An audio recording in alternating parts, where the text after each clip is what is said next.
In ballet and in dance, there is inevitably an audition. And it doesn't just stop with getting into a dance company. It's anytime a choreographer comes to town to set a new work, and they're checking you out. And basically, when you go to an audition where it's impersonal and you have a number on, and you have to look tidy and you have to come in wearing whatever it is they tell you need to be wearing, have all of your shoes ready to go, everything has to look neat. So there's a certain decorum about having your hair up, the right clothes on, the right shoes at the ready. And then there's that rejection of not knowing sometimes why they haven't selected you. And there's some auditions where I think they will go down a list and they'll check and they'll tell you these are the reasons why. Or it might be, we only have a space for somebody who's 5'7" because we have costumes for 5'7". And so we're only looking for 5'7", so everybody else can leave. At least they don't waste your time. But I haven't done an audition in a long time, but for me, I personally audition people. So they come and take a ballet class that I teach, and I just check them out. Or I'll see them in a performance, and I'll think, well, I think they could move in a way that I could utilize as a choreographer, and so I'll ask them. So it's more of like a personal invitation for me. It's not, I have mass auditions and 25,000 people come.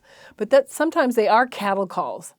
And the way that you make yourself distinct is you put a little ribbon on or a little flower, but boy, if that flower goes flying across the floor, they're gonna be like, out of here, so you have to, if you're gonna have something on, you make sure it's well pinned or whatever. And I guess, depending on the genre of dance you're auditioning for. So I'd say in the Broadway tradition, there's a whole different way that you dress.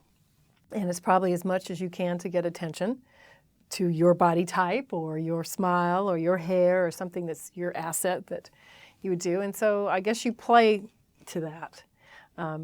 In ballet, it's a little bit more, everybody needs to look uniform.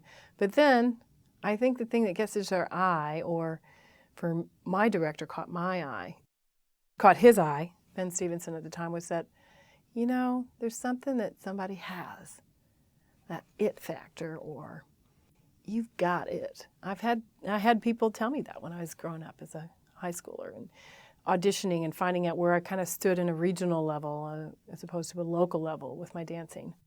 And, somebody just at one point just pointed it out to everybody else in the room, which is really embarrassing for a teenager. But she's got that stage presence that like anything can happen and her face is going to look great.